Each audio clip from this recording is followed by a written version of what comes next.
알고 있습니다. 그때에 거기 이제 마지막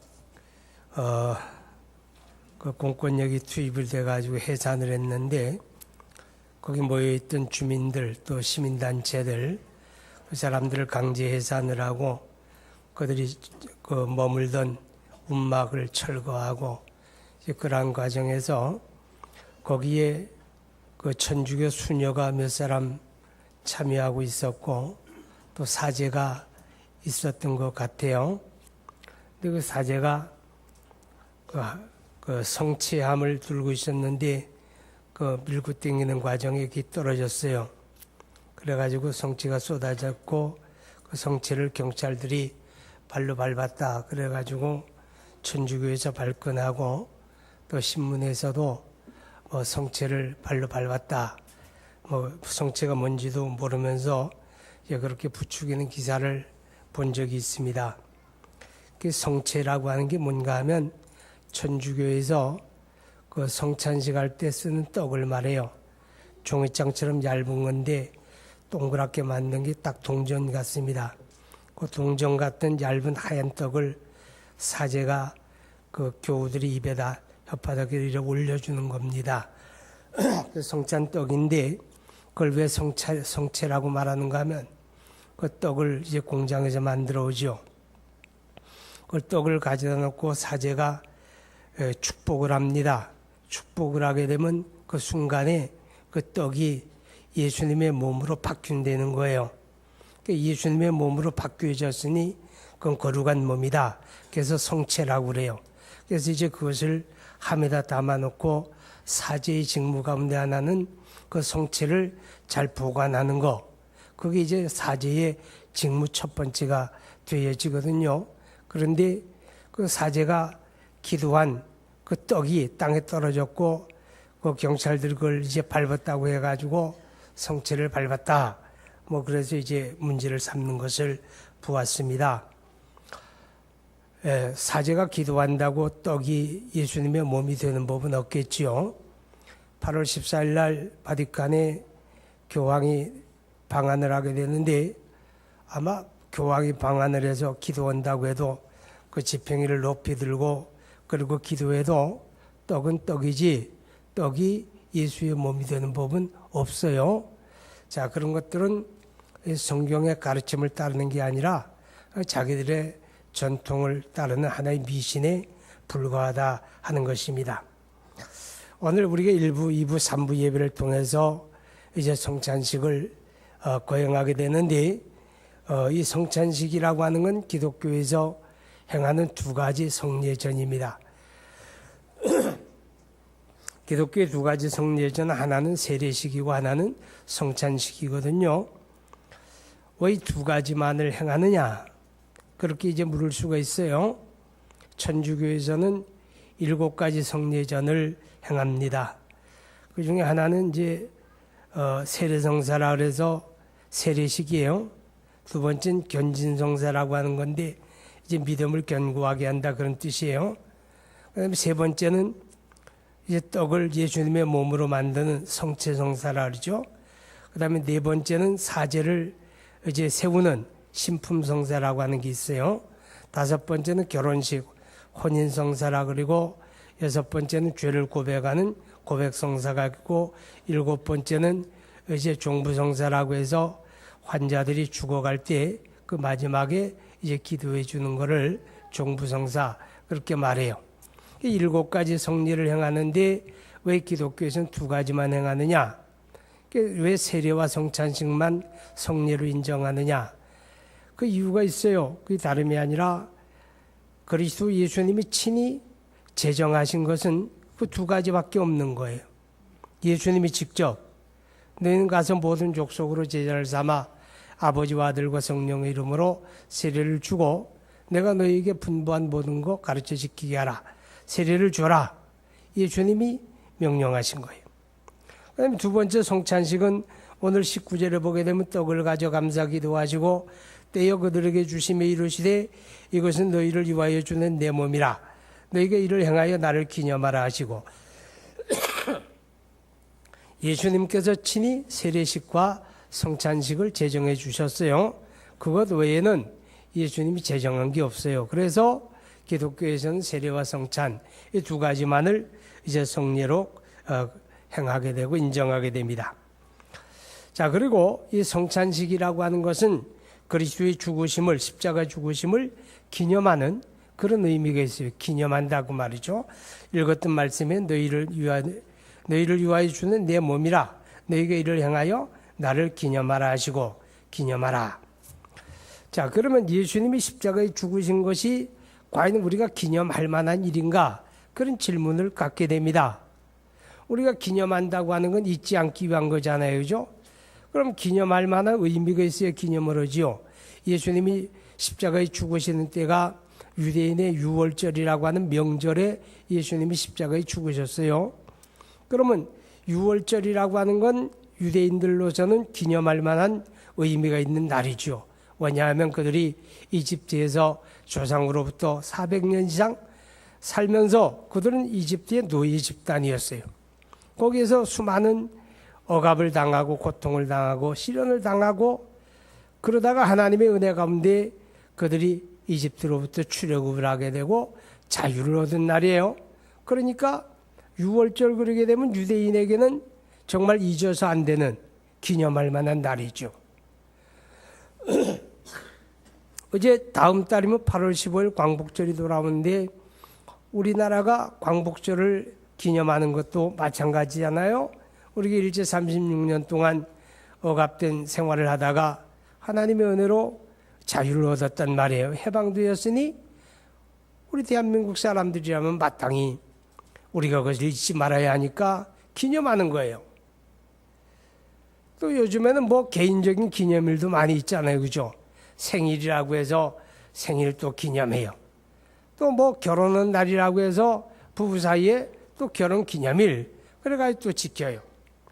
자, 어쨌든 의미가 분명해야 또 잊지 말아야 할 이유가 있어야 지키는데 예수님이 십자가에 죽으시는 사건이 과연 우리가 기념할 만한 일인가 하는 문제를 우리가 생각을 해야 하는 거예요. 그것은 예수님이 십자가에 죽으시는 것이 바로 우리의 죄를 대속하시는 사건이기 때문에 우리는 예수님의 십자가 죽으심을 이렇게 기념을 하게 되는 겁니다. 우리가 성경에서 보게 되면 이 땅에 태어나는 모든 사람은 민족과 인종을 초월해서 문화를 초월해서 모든 사람이 다 하나님 앞에 죄인이다. 그렇게 말씀을 해요. 인간은 나면서부터 죄인으로 나는 것이고 죄인으로 살다가 죄인으로 죽고 죄인으로 하나님 앞에 심판을 받고 죄인으로 영원한 형벌에 들어가는 거예요. 왜? 우리가 세상에 태어나서 스스로 죄를 많이 지었기 때문에 그러냐? 물론 그래요. 그러나 그보다 그 이전에 우리가 뭐 잘 되면 자기 탓이고 못 되면 조상 탓이라는 말을 하는데 사실 우리가 조상 잘못 만난 거죠. 조상이 누구예요? 아담이다 그 말이죠. 인류의 시조 아담이 하나님 앞에 범죄하고 타락했기 때문에 아담의 후손으로 태어나는 이 세상 모든 인류, 인종과 문화를 초월해서 모든 사람이 아담의 후손으로 나는 것이고 그래서 다 죄인으로 나는 거예요. 아담 안에서. 엊그저께 밤에 바람이 아주 엄청나게 세차게 불었어요. 바람이 너무 세차게 부니까 긴장이 되더라고요. 바람 소리에. 그 아파트 창문이 유리창이 그냥 뭐 순간에 박살이 날 것 같은 그런 위기감, 그런 긴장감이 드는 거예요.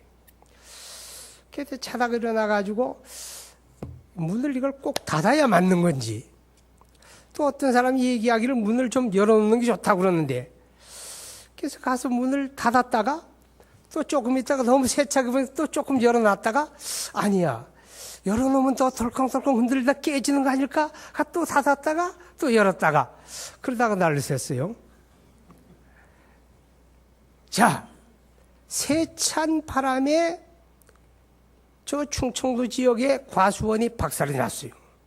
바람 너무 거세게 부니까 복숭아 나무가 뿌리채 막 뒤집어지고 이제 수확기를 둔 복숭아가 다 낙과가 돼가지고 상품 가치를 잃어버렸다. 이렇게 이제 뉴스 보도를 보았습니다. 금년 추석이 9월 초가 되잖아요. 그죠? 그러니까 금년 추석에는 제대로 된 과일을 맛보기 어려울 거다. 그런 보도가 있어요. 사과나무 한 그루를 심어놓고 1년에 사과나무 한 그루에서 보통 사과 2접을 이제 계획을 하고 딴다고 그래요. 2접이면 200개죠. 200개 정도만 남겨두고 나머지를 다 이제 솎아내버리잖아요. 그런데 사과나무 한 그루에 200개 열매가 달렸을 때 그 200개의 사과는 개별차가 다 있는 거예요. 똑같은 나무에 똑같이 달렸는데도 굵기가 다르고 색상이 다르고 어떤 건 찌그러지고 어떤 건 아주 잘 연그럽고, 남쪽에 매달린 사과는 햇빛을 많이 받아가지고 아주 그 색상이 벌거스름한 게 잘 익은 게 예뻐요. 상대적으로 그늘진 쪽에 북쪽에 매달린 사과는 하루 중에 햇빛을 보는 시간이 짧기 때문에 똑같은 시간이 경과했는데도 푸른색이 많고 또 굵기도 작아져요. 한 그루 200개의 사과가 개별차가 다 있을지라도 이 한 나무에 매달린 사과는 전부 다 하나의 품종입니다. 똑같은 품종이다 그 말이죠. 10년 전에 그 나무에 매달린 것도 똑같은 품종이고, 오늘을 지나 10년 후에 그 나무에 열리는 사과도 10년 전과 똑같은 품종이에요.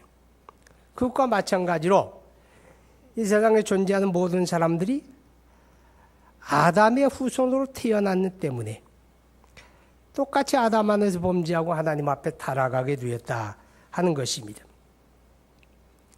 근데 문제는 이 세상에 존재하는 모든 사람들이 죄로 태어나고 죄인으로 살고 죄인으로 죽고 죄인으로 심판받고 죄인으로 영원한 형벌에 들어가는데, 그 죄라고 하는 문제를 인간 스스로는 해결할 방법이 없다는 겁니다. 세상에 존재하는 수많은 자연 종교가 있어요. 그 자연 종교가 가지고 있는 구원관이라고 하는 건 다 똑같습니다. 어떻게 똑같은가 하면 자력 구원이에요. 내가 스스로 어떤 노력을 해서 자기 죄를 씻고 뭐 좋은 곳에 가지 않겠는가, 그런 생각을 하는 겁니다.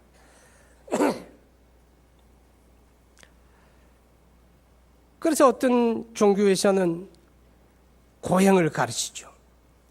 육체는 악한 것이니까 육체를 막 학대하고 굶고 고행을 하다 보면 자기 죄를 씻고 좋은 곳에 갈 거다, 그렇게 가르치고 하고, 또 어떤 데서는 착한 일을 많이 해라, 이웃을 많이 돕고 좋은 일을 많이 하고, 그러면 그것이 하나의 덕이 쌓여가지고 자기 죄를 대신하고 좋은 곳에 가지 않겠는가. 이렇게 이제 다양한 방법을 가르치는데 그 방법은 하나예요. 스스로 구원하라고 말해요. 스스로. 그럼 그게 가능하겠느냐? 전혀 가능한 게 아니에요. 예레미야 13장 33절을 보게 되면 하나님이 이렇게 말씀을 해요.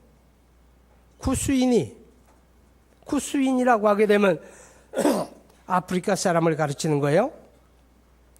아프리카 사람은 피부색이 까맣거든요. 까만 피부색을 가진 아프리카 사람이 그 까만 피부를 희게 할 수 있겠느냐, 이렇게 물어요. 또 표범이 얼룩얼룩한 반점이 있는데 표범이 그 반점을 없이 할 수가 있겠느냐. 만약에 구스인이 까만 피부를 희게 할 수 있다면 너희도 너희 죄를 없이 할 수 있을 것이다. 이게 무슨 말이에요? 인간은 어떤 수단과 방법을 통해서라도 자기 죄를 해결할 길이 전혀 없다, 그것을 말씀하는 거예요. 그래서 예수님께서는 사람들이 자기 노력을 통해서 죄를 해결하고 구원받으라고 하는 이런 가르침에 대해서 그 스스로 속이는 것에 불과한 것이다. 마태복음 15장 이렇게 말씀을 해요. 맹인이 맹인을 인도하면 둘 다 구렁텅이에 떨어질 것이다. 앞을 보지 못하는 사람을 눈이 밝은 사람이 손을 잡아서 인도하면 가려는 곳을 잘 갈 수가 있겠죠. 그런데 나도 앞을 보지 못하는데 내가 인도하는 사람도 앞을 보지 못해요. 그럼 그 두 사람이 손을 잡고 길을 간다고 해도 잘 갈 수가 없잖아요. 돌불에 걸려 넘어질 것이고 시궁창에 빠질 것이고, 그래서 예수님께서 스스로 구원을 해라 이렇게 가르치는 그 가르침에 대해서 그것은 마치 맹인이 맹인을 인도하는 것과 같다, 그렇게 말씀을 하는 거예요. 인간은 어떤 방법으로도 자기 죄를 해결할 수 없는데 사랑의 하나님이 그런 인간을 불쌍히 여기시고 우리를 위해서 독생자 예수 그리스도를 내어주신 거예요. 그 예수님이 십자가에서 우리 죄를 대속해 주셨다 그 말이죠. 대속해 주셨다는 건 뭐냐? 내가 십자가에 죽어야 할 그 자리에 예수님이 죽어주셨고, 내가 벌 받아야 할 그 자리에 예수님이 나 대신 벌을 받으셨다 그 말이죠. 그럼 어떤 사람이 이렇게 물을 거예요. 아니 예수님이 2000년 전에 죽었는데 오늘은 나하고 무슨 상관이냐? 아까 얘기했죠. 인류의 시조 아담의 후손으로 태어나는 모든 사람이 아담 안에 범죄하고 타락하는 것처럼 예수님께서 과거와 현재와 미래의 모든 사람의 죄를 대신 짊어졌어요. 그래서 이사야 51장에 보게 되면 우리 모두의 죄를 하나님이 그에게 담당시키셨다, 그렇게 말해요. 담당시키셨다. 과거, 현재, 미래의 모든 사람의 죄를 예수님이 대신 담당한 거예요. 예수님이 요단강에서 세례를 받았어요. 세례 요한에게 세례를 받는 사람들은 죄인들이 받는 거예요. 자기 죄를 자부하면서 죄를 회개하면서 그 세례를 받는데, 예수님은 하나님의 아들이시고 죄 없는 몸으로 오신 그분이 왜 죄인의 세례를 받습니까? 예수님이 죄인의 세례를 받는 건 다름이 아니라 그리스도로서 모든 사람의 죄를 대신 짊어지는, 그 모든 사람의 죄를 위탁받으시는 공적인 자리였다 그 말이죠. 거기서 우리 죄를 다 예수님이 짊어지시고, 그때부터 예수님이 십자가를 향해 가시고, 그 십자가에서 심판을 받으시고 형벌을 받으시고 피 흘려 죽으심으로 우리의 죄를 대속해 주신 거죠. 그렇기 때문에 우리는 그 사실을 인정하면 되는 거예요. 예수님이 내 죄를 대신 담당해 주셨다는 걸 우리가 인정하고, 예수님이 십자가에서 내 죄를 대속한 그 사실을 내가 믿음으로 받아들이는 거예요. 이게 믿음이고 이게 구원이다 그 말이죠. 그럼 우리가 왜 예수님의 십자가를 기념하느냐? 그의 죽으심이 나하고 관계가 있기 때문에 기념하는 거죠. 그가 내 죄를 대속해 주는 사건이었기 때문에 우리는 그것을 기념하는 것이다 하는 겁니다. 예수님께서 십자가에 죽으시는 것은 또 다른 의미가 있는데, 자기 자신을 우리를 위하여 생명의 양식으로 제공해 주시는 사건이에요. 예수님께서 공생애 동안에 배고픈 사람들에게 음식을 만들어 먹이는 사건이 몇 번 있었어요. 벳세다라고 하는 빈들에서 주님이 천국 복음을 가르칠 때 동서사방으로부터 많은 사람들이 거기 모여왔어요. 어느 정도인가 하면 여자와 어린아이를 제외하고 남자 장정의 숫자만도 5천에 달하는 많은 무리가 모였어요.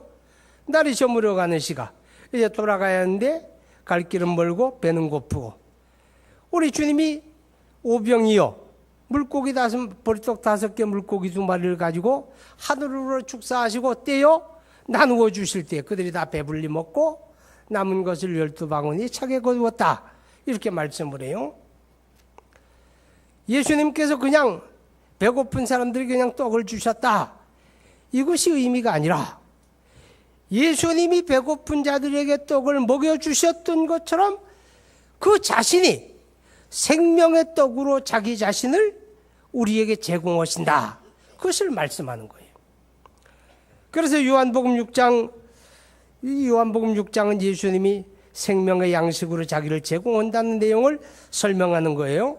51절에 보게 되면 나는 하늘에서 내려온 살아있는 떡이니 사람이 떡을 먹으면 영생하리라. 내가 줄 떡은 곧 세상의 생명을 위한 내 살이니라. 53절에 인자의 살을 먹지 아니하고 인자의 피를 마시지 아니하면 너희 속에 생명이 없느니라. 내 살은 참된 양식이요 내 피는 참된 음료로다. 예수님이 그렇게 말씀을 해요. 그러면 예수님께서 언제 어떻게 자기 자신을 생명의 양식으로 제공하느냐? 그 십자가에 달리셔서 피 흘려 죽으시는 사건이에요. 그렇기 때문에 우리는 예수님의 십자가 죽으심을 기념한다 하는 거지요. 우리가 성찬식에서 떡을 받아요. 그 떡은 뭐예요? 예수님이 생명의 양식으로 자기 살을 내주신 그 예수님의 살을 기념하고 상징하는 거죠. 또 우리가 포도즙 잔을 받게 되는데 그 잔은 예수님이 십자가에서 흘려주신 그 피를 기념하는 상징물이다. 그런 의미를 갖게 되는 겁니다. 이제 우리는 이 성찬을 거행하면서 우리가 예수님의 십자가 구속의 은혜를 되새김하는 거예요. 우리가 믿음으로 구원받고 은혜 가운데 살면서도 때로는 우리가 그 은혜의 기억이 희미해질 때가 많아요. 그런데 우리가 이런 성찬을 거행하면서 주님의 십자가 구속의 은혜를 되새김하고 우리 안에 그 십자가 구속의 은혜를 굳건하게 세우는 그런 의미를 가지는 거죠. 이제 우리는 이 성찬을 받게 될 텐데 우리가 어떤 마음으로 이 성찬을 받게 되는가 하면 적어도 두 가지 다짐을 가져야 돼요. 첫째는 주님이 내 죄로 인해서 십자가에 피 흘려 죽으셨는데 내가 이 죄와 더불어 싸우리라. 우리에게는 각자가 습관적인 죄들이 있어요. 습관적인 죄들이. 너무 그것이 습관화되다 보니까 자기 자신 죄를 지으면서 내가 죄를 짓는다는 의식조차 없는 그런 습관적인 죄들이 많이 있어요. 우리가 그리스도 안에 구원받은 그리스도인일지라도 우리 육체 속에 연약함과 타락한 속성이 남아있기 때문에 우리 자꾸 죄에 이끌려요.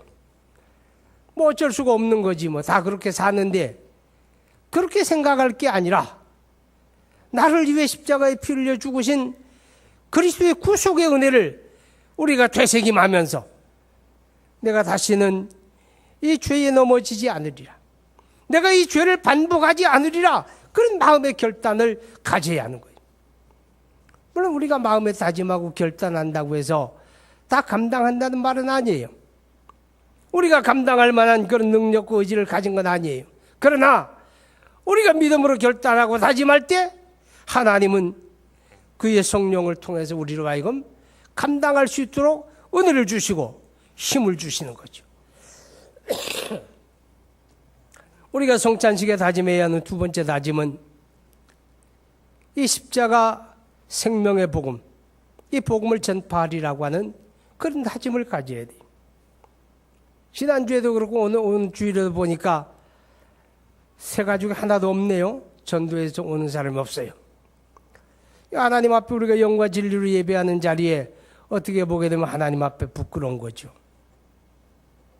주님은 십자가에 피 흘려 죽으심을 통해서 우리에게 명령하셨어요. 온 천하에 다니며 만민에게 복음을 전파하라고 명령을 하셨고 우리는 그 사명을 받은 자들이